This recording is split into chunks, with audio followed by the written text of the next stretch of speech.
Assalamualaikum warahmatullahi wabarakatuh. Saya Devi Muhammad dari kelas IF 305 untuk mata kuliah Sistem Operasi.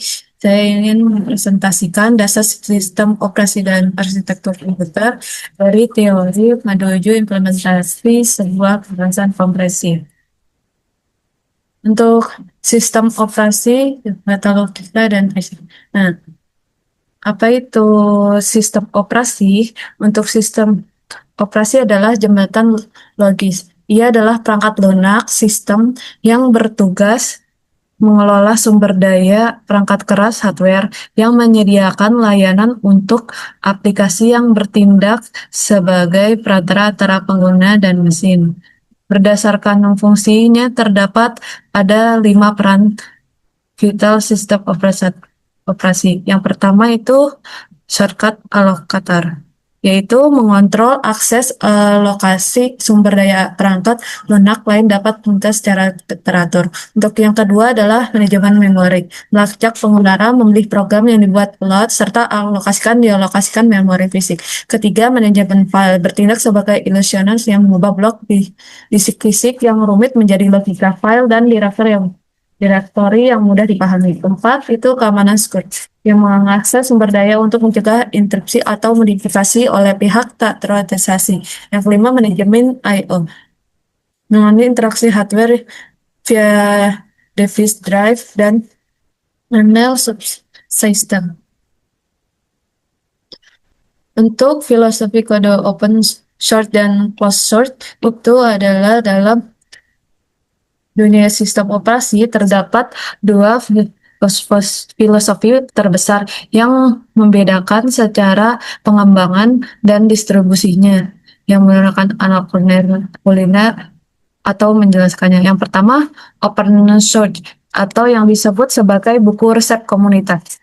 Kan sebuah buku resep yang dibagikan bebas, siapapun boleh membaca, memodifikasi rasa sesuai selera lokal, dan membagikan kembali ke filosofinya adalah transparansi dan auditabilitas. Tidak ada vendor lock-in seperti pada Linux, Mint, atau Fedora. Sebaliknya, closed adalah resep rahasia kelas seperti di restoran eksklusif. Kita boleh menikmati hidangannya, tetapi dilarang keras untuk mengetahui bahan dan cara masaknya. Kontrol eksklusif ada di tangan vendor, seperti pada Windows. Model ini sering mengandalkan security by observability atau keamanan dengan cara menyembunyikan kode.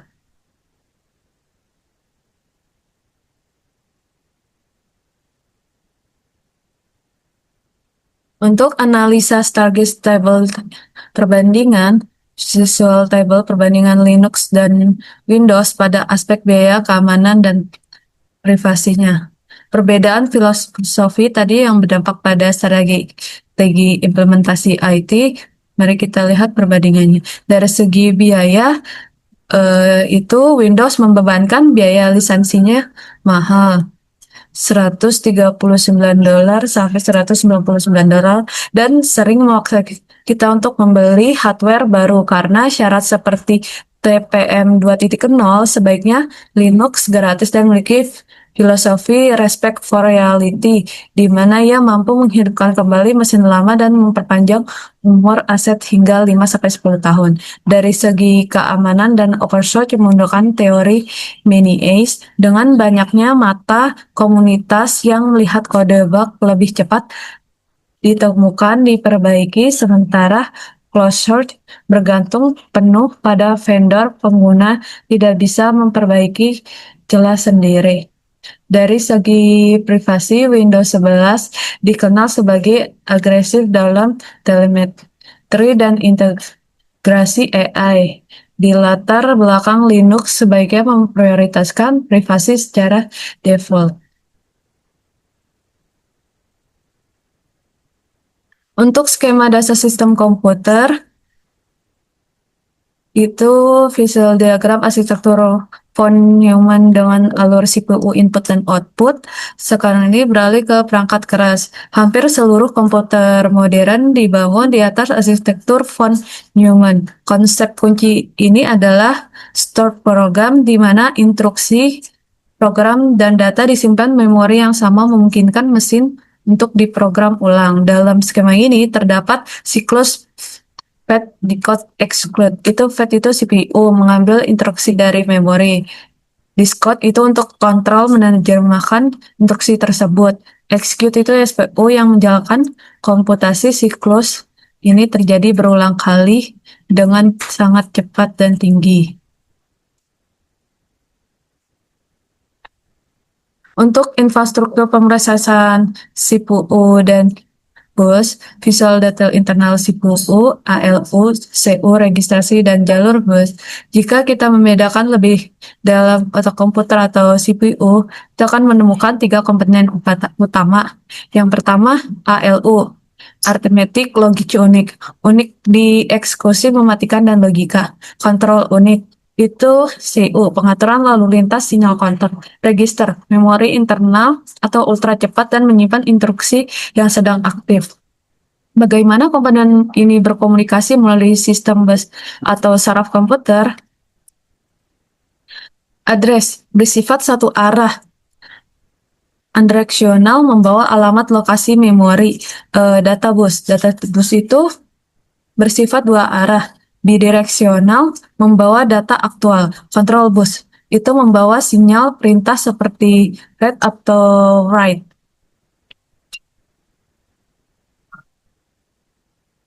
Untuk anatomi perangkat keras, input, output, dan memori, visual icon keyword CPU, RAM, dan HDD atau SSD, dalam sistem operasi, perangkat keras diklasifikasi berdasarkan pola akses data. Pertama, perangkat input dibagi menjadi cluster device seperti keyboard yang mengirim data sebagai aliran karakter dan tak beralamat, dan block device itu seperti disk yang datangnya tersimpan dalam blok beralamat. Untuk memori utamanya itu di RAM, void atau hilang saat listrik mati. Ini adalah tempat wajib bagi program sebelum dieksekusi menjadi proses. Untuk penyimpanan yaitu sekunder. Kita mengenal HDD yang menggunakan piringan magnetic mekanisme dan SD yang menggunakan secret flash memory. SD jauh lebih cepat dan tahan banting karena tidak memiliki kombinasi bergerak. Untuk persiapan install Windows 10, bagian dari dalam PC dengan sorotan pada SSD dan RAM, memasuki bagian praktikal yaitu install Windows 10. Langkah pertama dan paling krusial adalah evaluasi persyaratan. Jangan terpaku pada syarat minimum resmi Microsoft 1 GHz CPU atau 2 MB RAM karena itu tidak memadai untuk kebutuhan modern. Rekomendasi profesional atau standar industri yang menyarankan penyimpanan wajib menggunakan SSD. Windows 10 memiliki intensitas baca atau tulis background yang tinggi akan membuat HDD mengalami backlash. Untuk RAM disarankan minimal 8 atau 10 MB. Firmware menggunakan UEFI dengan screwbolt dengan TPM 2.0 untuk keamanan, serta jangan lupa lakukan validasi integritas file ISO menggunakan checksum SHA-256 untuk mencegah korupsi data. Media instalasi dan konfigurasi firmware yaitu USB drive, cloud, dan perbedaan MBR dan VGPT. Setelah perangkat siap, kita membuat media instalasi. Kita bisa menggunakan media creation tool MCT untuk standar umum. Namun untuk skenario tech khusus, misalnya di pas untuk limited hardware pada mesin lama, kita dapat menggunakan Rufus. Poin paling kritis di sini adalah kesesuaian arsitektur partisi. Jika motherboard menggunakan UEFI, maka diwajibkan menggunakan skema GPT with partition table. Jika masih menggunakan BIOS Lineage, baru menggunakan MBR. Ketidaksesuaian antara mode BIOS Lineage dan skema disk GPT dapat menyebabkan utama kegagalan instalasi. Untuk eksekusi instalasi dan manajemen partisipasi, yaitu layar partisipasi Windows yang ditampilkan terminal dispart. Saat ini proses instalan pilih opsi Custom Install Windows Only Advanced untuk melakukan clean install. Hapus semua partisipasi lama sehingga tersisa reset uncalled page. Jika Anda menemukan pesan error GPT partition styles, kita perlu melakukan interference teknisi yang memudahkan diskpart. Tekan Shift ditambah F10 untuk membuka terminal, lalu jalankan perintah list disk, select disk, clean, dan cover GPT. Peringatan perintah clean bersifat destruktif permanen. Jadi pastikan data sudah dicadangkan. Secara otomatis, Windows pada mode UEFI ini membuat struktur partisipasi FI, System Participant MSR, Microsoft Server, dan Primary Partition. Untuk pasca instalasi OOBE dan privasi driver, privasi dan urutan driver, itu setelah instalasi selesai, kita masuk ke fase OOBE, itu yaitu out of box experience. Untuk privasi maksimal yang disarankan menggunakan akun lokal Office account yang menggunakan minimalisir telemetri. Jika opsi ini yang hilang, digunakan perintah OBE Passioner di terminal. Langkah terakhir pada instalasi driver, lakukan sesuai hierarki yang benar untuk stabilitas kernel. Chipset prioritas utama sebagai fondasi komunikasi network untuk akses update. Untuk untuk drive manufaktur asli, NVIDIA atau Intel, baru setelah itu audio perfect lainnya. Jangan lupa jalankan Windows Update sehingga status you are up to date.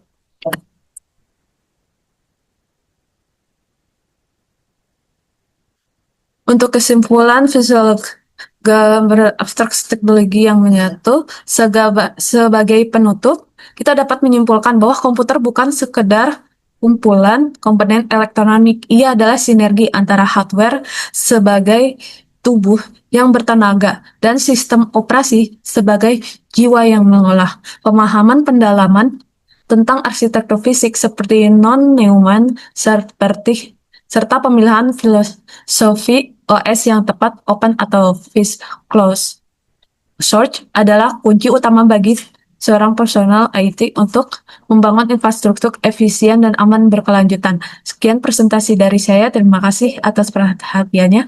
Wassalamualaikum warahmatullahi wabarakatuh.